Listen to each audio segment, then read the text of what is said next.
சேர்த்துக்கிறேன்.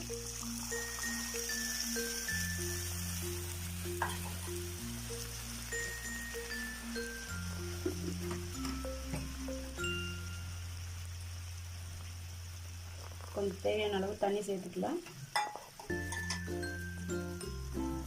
இப்போ தேவையான அளவு கூட கொஞ்சம் உப்பு போட்டுக்கிறேன் நான். இப்போ மறுபடியும் நான் கேஸ் ஆன் பண்ணிக்கிறேன்.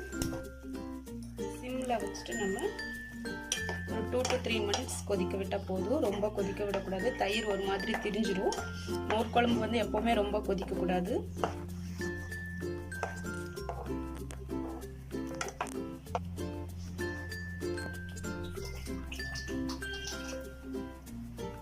இப்போ பாருங்கள், நான் 2 minutes ஆயிடுச்சு.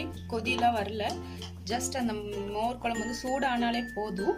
இப்போ நான் ஸ்டவ் ஆஃப் பண்ணியிருக்கேன். இதை நான் ஒரு பவுலில் மாற்றிக்கிறேன். நம்மளுடைய மோர்